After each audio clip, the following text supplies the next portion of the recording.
Recording. Recording. Welcome back. I'm welcoming myself back to YouTube. So I am live streaming right now with my GoPro. I don't know if you can see it on my chest using the chesty chest mount. And this might be my very first moto vlog using my new SHOEI 10C Evo with mounted on my new SHOEI RF-1400 that I just got like a month or so ago. And because I got the new helmet, I felt like I had to get the new camera, so I did that. And I just paid off my credit card from purchasing it last night. That's not a joke, but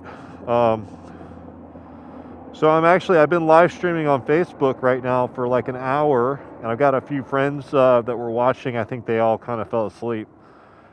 But I'm about to hop back on the bike, and I wanted to just talk about the new helmet. I thought that'd be a good subject matter since it's a pretty highly anticipated new product on the market, replacing the SHOEI RF-1200. And I feel like I'm a pretty good person to be able to talk about it because I used the SHOEI RF-1200 for like the past 6 years. Used it a lot regularly for 6 years. So I know a lot about it. And I can tell the differences in the two. I'm happy with the RF-1400 so far. They have changed a few of the features around, which I think are not better than the old helmet.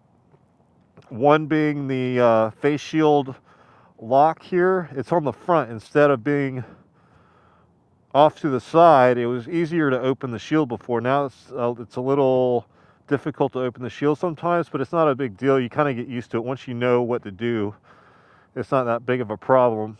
The only other thing that I don't even care about, but it's something that I noticed, is that the neck roll on the new RF-1400 is a little tighter. It's the same size helmet as the RF-1200 I used before. It fits just the same, feels good, but the neck roll is a little tighter. So when I put the helmet on and take it off, it kind of like irritates my ears a little more. The hell? Some road rage going on over here. Let me check the camera angle. All right, let's get riding a little bit.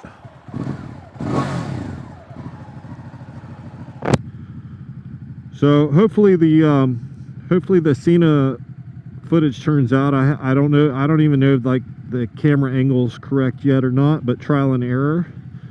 Hopefully it's good enough to put on YouTube.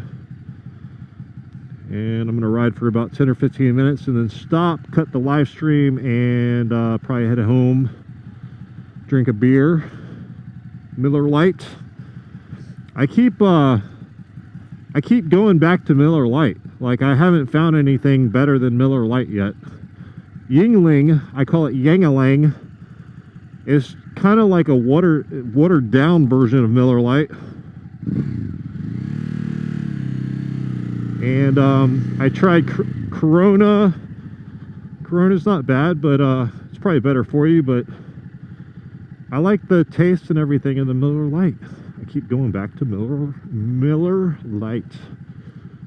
And I only drink like 1 or 2 beers. Ever since I heard on Joe Rogan's podcast that this doctor was on there and he said people who drink 1 to 2 alcohol beverages a day live like 10 years longer.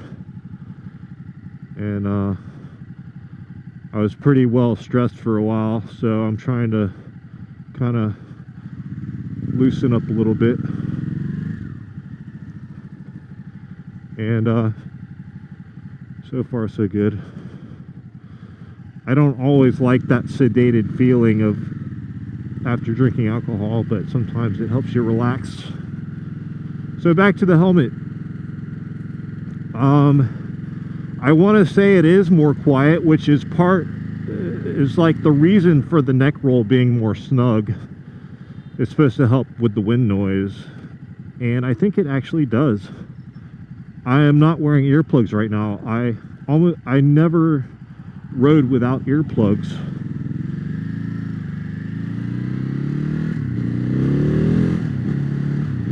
So I want to hop on here.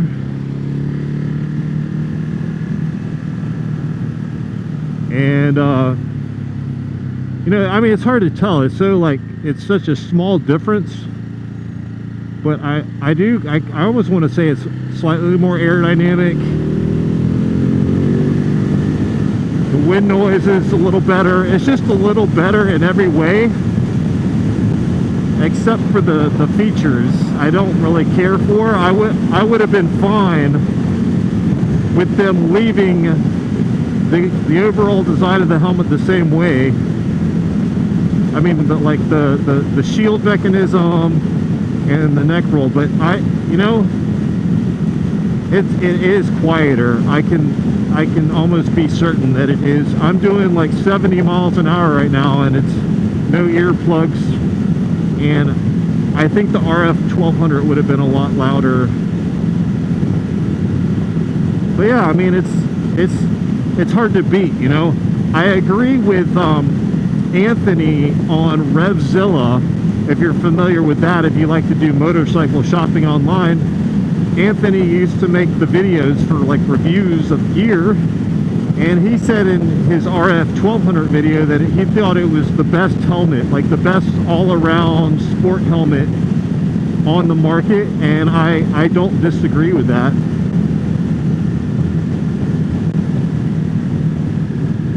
Like I had never been, like, I was completely satisfied with my RF-1200 for 6 years, and it's endured a lot in 6 years. And I was actually considering buying another RF-1200, even the same color and everything, until I heard that the RF-1400 was, excuse me, coming out in a few months. And it wasn't easy, but I waited it out, and wound up getting the 1400, and I'm pretty happy with it so far. The differences I don't like with the shield mechanism and the neck roll are stuff that you get used to. You know, it's just a different design that takes some getting used to.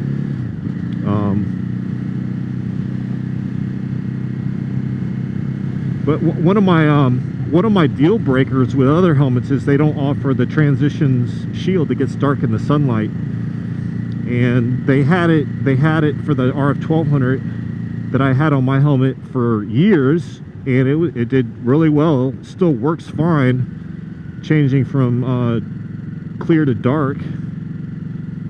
Turn in here and concentrating. But the transitions for the RF-1400 isn't available yet, and I heard in April. I heard April is when they're going to come out with the transitions for the RF-1400, and I will be purchasing it. And that was one of the deal breakers. I like other helmets, you know, but they don't offer the transitions type shield. And it's not only extremely practical, but it also, I think it looks the best too, because it gets super dark. I have photographic evidence. It gets super dark in the sunlight, and if you have this helmet's black, matte black, and with the dark shield, it just looks badass. I think I like it. I like the style. I like the functionality. So there's really not a whole lot more to be said about the RF-1400 and the RF-1200. They're just really good. They're like the best all-around sport helmet, like RevZilla said. Anthony at RevZilla, I agree totally, and I would recommend the RF-1400 or the RF-1200. You can get a discount on RF-1200s right now, depending on where you look. But there's one other thing I'll leave you with, is that I work at a motorcycle dealership, and I did all the training videos for, I might have done the SHOEI ones, and I did the Arai full training. And after watching all the training videos, my opinion is that the RI helmets are the safest. I think that the RI helmets are the safest motorcycle helmets on the market. But they don't have the transition shield available. They have the Pro, what is it called? The drop down visor, Pro shade system. And I don't like the styling of their RIs. They have a couple cool graphics that I like, but as far as the style goes, the SHOEI is what I like.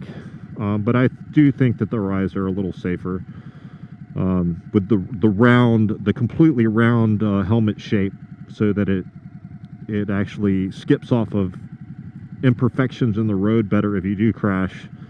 Which the SHOEI is almost round. It's just got a little bit going on here and there. But there was one video that I saw of the RI helmet on a racetrack in a race where the guy crashed, and the guy behind him literally launched off of the guy's head with his RI helmet on, and he was fine. Like the helmet was so strong that the guy hitting his head and literally launching his bike off of the guy's head, it was fine. It didn't injure him. And but that's it. That'll be a motovlog. Hopefully the footage turned out. Keep it going and stuff. Do your best and let it rest. I'll hopefully start making more videos now that the weather's getting a little better, and that my hand is better too, because my hand was injured for like a month and a half. I couldn't even ride. So see you in the next video. Shout out to Reverend Rav, Rick Viper Moto, Sean, Keith Wong. I always forget people.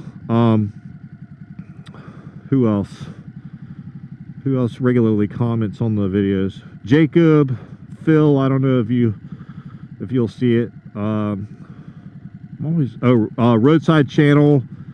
There'll probably be a lot of attention on this video on YouTube because I haven't put out a video in over a month, maybe longer than that. So if I forgot to mention you, I apologize. I'm getting old, so I'm gonna take a break. I'm gonna quit the live stream on Facebook if my GoPro is even still going. The light's flashing. So I've got like 5% battery life on the GoPro. So that'll do.